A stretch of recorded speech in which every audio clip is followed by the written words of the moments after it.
पूरा सही है तो आपको 10 में 10 दिया गया, और जब गलत नहीं है तो कहां से काटोगे नंबर भाई। ठीक है, अब देखिए ग्रामर पोर्शन में आज हम आपको अंग्रेजी विषय में टॉप किए हुए लड़कों की कॉपियां दिखाने जा रहे हैं। किस प्रकार से उन्होंने कॉपी पर लिखा है ये तुम्हारे सामने है। एक बच्चे को 98, एक बच्चे को 99 और एक बच्चे को 100 में 100 नंबर मिला बेटा। कैसे ये लोग भी विद्यार्थी हैं, कैसे लिखे हैं, इससे आप प्रेरणा लेकर के इम्तिहान में आप लिखेंगे तो आपको भी अच्छे से अच्छा नंबर मिलेगा। ठीक है, 90 प्लस मिलेगा बेटा, इतना विश्वास रखना। पहला पार्ट, आपको कोई क्वेश्चन छोड़ना नहीं है, हर क्वेश्चन लिखना है। दूसरी चीज, आप जो कंटेंट लिखें, टॉपर की कॉपी है, बात हो रही है, ठीक है, गधैया गोल वालों की नहीं हो रही है।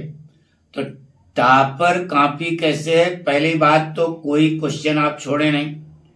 दूसरा पार्ट ये है कि जो कंटेंट आप लिखें वो सही होना चाहिए। तीसरा चीज, स्याही बिल्कुल सही होनी चाहिए, कहीं कट पिट नहीं होना चाहिए। और प्रेजेंटेशन यानी कि आपने जो तैयारी की है उसको कॉपी पर कैसे लिखोगे यह बहुत मायने रखता है बेटा। ये चीज आज हम आपको बताने जा रहे हैं। इसी प्रकार से लिखोगे तो 100 में 100 नंबर आपको मिलेगा बेटा। ठीक है, वो आपको दिखाने जा रहे हैं। आप आइए कैमरा पॉइंट, देखिए बेटा, इस बच्चे को 100 में 100 नंबर मिला बेटा। कैसे लिखा है आप भी देख लीजिए। इस प्रकार से प्रस्तुतिकरण होना चाहिए बेटा। बिल्कुल जवाब भी सही है। कंप्रहेंशन का क्वेश्चन यहां से शुरू किया, यहां पर खत्म हुआ। क्वेश्चन आंसर देख रहे हो ना। इस प्रकार से बाकायदा जब लिखोगे तो एग्जामिनर को मौका नहीं मिलेगा, वह आपको पूरा का पूरा नंबर देगा बेटा। क्योंकि अब इम्तिहान आपका आने वाला है जल्दी से, 12 मार्च को है। तो इसी प्रकार की स्टाइल आप अडॉप्ट करेंगे। ठीक है, देखिए बेटा, आर्टिकल कैसे लिखा, आंसर नंबर 2 लेटर लिख दिया। आर्टिकल यहां पर देखो काट के फिर लिखा, सही है, लेकिन काटने की स्टाइल भी देखो बहुत सरल सी है बेटा। ये देखो कोटेशन लिखा, एक एक स्टैंजा करके देखो यहां पर लिखा, इतनी दूर में तुम्हारे सामने है, इसने जो है आर्टिकल लिख दिया। ठीक है, ज्यादा लंबा खींचने की जरूरत नहीं है। अंडरलाइन जो मेन पॉइंट है उसको अंडरलाइन भी करना बेटा। काली इसके से पटरी रख करके घोटन्ना जैसे न घोटालना, बढ़िया सा लिखना बेटा। इन बर्ड्स आइज यहां पर हेडिंग, कोटेशन, पैरा चेंज करके लिखना, जो मेन पॉइंट है उसको अंडरलाइन करना। देखिए पूरे के पूरे 10 में 10 मिलेंगे बेटा, पक्का है। अब आप देखिए ग्रामर पोर्शन में लड़के पूरा क्वेश्चन उतारते हैं नहीं, जो पाठक स्टाइल है देखो बेटा, इस सबसे बेस्ट स्टाइल है। बाकी आपका मर्जी है, जैसा चाहो वैसा लिखो। Answer number 4, grammar, phrase, meaning, sentence, one word, synonym, meaning, sentence, error, word, antonym. आपको दिमाग में आ गया होगा क्या क्या पूछा जाएगा, उसका कैसे हेडिंग डालो। देखो ये देखिए पूरा सही है तो आपको 10 में 10 दिया गया, और जब गलत नहीं है तो कहां से काटोगे नंबर भाई। ठीक है, अब देखिए ग्रामर पोर्शन में नरेशन भी आता है ना, तो देखिए इसे नरेशन हेडिंग डाली, डायरेक्ट, इनडायरेक्ट। ये देखो कॉम्बिनेशन ऑफ सेंटेंसेस, सेंटेंस उतारा 2 ठो और उसके बाद ये सिंपल बनाते हेडिंग डाल दिया, सिंपल देखो बन गया। इन ट्रांसफॉर्मेशन देखो ये सेंटेंस दिया और इसका आपने एक्सक्लेमेटरी बना दिया, बन गया। करेक्शन, यह वाक्य लिखा इनकरेक्ट और ये जवाब नीचे करेक्ट हो गया। तो इस प्रकार से जब आप लिखोगे तो आपको यह देखा कंफ्यूजिंग वर्ड इट्स यूजेज, रेज यूज जो किया है बिल्कुल सही है, तो कहां से नंबर काटो बेटा, 10 में 10 मिला बेटा।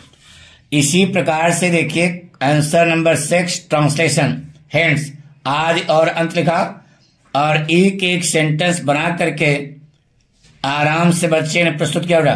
कहीं से कोई गड़बड़ नहीं है तो आपको नंबर देना पड़ेगा। तो 5 में 5 नंबर मिला, पूरे के पूरे नंबर मिला बेटा। इधर देखिए, अब ये answer number 7, short answer, flamingo, question answer पूरा लिखा। इन द ओपिनियन ऑफ, देखिए देख रहे हो ना, the writer of the lesson poet trackers, पूरा जवाब लिखा, सही है। अगला क्वेश्चन है बेटा, ये देखो 4 लाइन छोड़ करके फिर वही क्वेश्चन आंसर। तो इतनी दूर में आपका फ्लेमिंगो का दोनों 60 क्वेश्चन हो गया।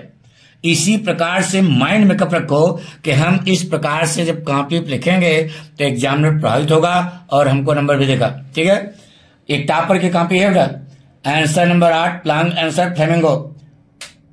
लेसन का नाम लिखा द राइटर। ये देखो क्वेश्चन तारा आंसर। इसी प्रकार से माइंड मेकअप रखो, इतने दूर में आपका लॉन्ग आंसर हो गया बेटा। कितने नंबर मिले? 7 नंबर। अंडरलाइन देखो, जो मेन पॉइंट है देखो उसको अंडरलाइन कर दिया। आई बात सुना? तो इस प्रकार से आप लिखेंगे कॉपी पे। और इंडिगो तो बहुत ही इंपॉर्टेंट है, इस साल के लिए भी आएगा बेटा, मोस्ट इंपॉर्टेंट। देखिए बेटा आंसर नंबर 9 कंप्रहेंशन। ठीक है, पट्टी वाला हैंड्स, ये आज और अंत का क्वेश्चन आंसर। क्वेश्चन आंसर देख रहे हो ना, इस प्रकार से 6 नंबर का था बेटा। अब कहीं से गलत नहीं है, तुम्हारे सामने है, तो जवाब नंबर देना पड़ेगा आपको ना बेटा। तो इस प्रकार देख रहे हो ना ये। इसके बाद ये सेंट्रल आइडिया बेटा, the poem the poet on Jennifer's tigers, आपकी बोर्ड परीक्षा में 100% आएगा बेटा। ये नोट कर लो, द पोएम द पोएट। इसके बाद द सेंट्रल आइडिया लिखा गया। ये देखिए, may is the harsh and unpleasant experience of the life of a married woman. Underline किया देख रहे हो ना, कितनी जोरदार लाइन की बेटा। इसके नीचे ये देखो लास्ट में एक कोटेशन, ये देखो अंडरलाइन किया बेटा, ये भी मेन पॉइंट है। और फिर फेरिटी दाई नेम इज वुमन, ये कोटेशन लगा दिया। 4 में 4 नंबर मिला बेटा, पूरे के पूरे नंबर। वेस्टास का भी क्वेश्चन आंसर उसी स्टाइल से, सिर्फ फ्लेमिंगो में बताया, उसी स्टाइल से देखो लिखा बेटा, देख रहे हो ना। फिर 4 लाइन छोड़ करके देखो, इतनी दूर में आपका दोनों 60 आंसर हो गए। और कैसे लिखा है आप अपने माइंड मेकअप कर लो कि हमको भी इसी प्रकार से बोर्ड परीक्षा में लिखना है। आवे तबहू लिखना है, ना आवे तबहू लिखना है। क्वेश्चन होता है ना, अगर नहीं आ रहा है तो उस पार्ट से संबंधित यार साल भर पढ़े हो, कुछ न कुछ तो थोड़ा बहुत अपना सेंटेंस बना के लिख सकते हो ना। हाँ, इसके बाद देखिए long answer Vistas, the enemy Pearl S Buck. अरे सदैव वाला मोस्ट इंपॉर्टेंट है। देखो क्वेश्चन उतारा और ये देखो इतना लिख दिया। अब कोटेशन देखो क्या लिखा, once duty is more significant then personal longing. क्या लाइन है बेटा। तो सेंटेंस पूरा का पूरा आपको पूरा नंबर एग्जामिनर दिया। परिणाम ये हुआ, ये देखिए लेटर वहां नहीं लिखा, लेटर में डाउट था, इसको तो सबसे अंत में लगा दिया। लेकिन लेटर भी बच्चे का सही है बेटा, तुम्हारे सामने है, देख लो पढ़ लो, कहीं से कोई गलती नहीं है। तो इस प्रकार से कॉपी अगर सजी होगी तो आपको पूरे के पूरे देखो नंबर मिलेंगे। और टोटल जब कहीं गलती नहीं है तो बच्चे को 100 में 100 नंबर मिलेगा। तो इस पैटर्न पर आपको बोर्ड परीक्षा में लिखना है, साफ साफ बात।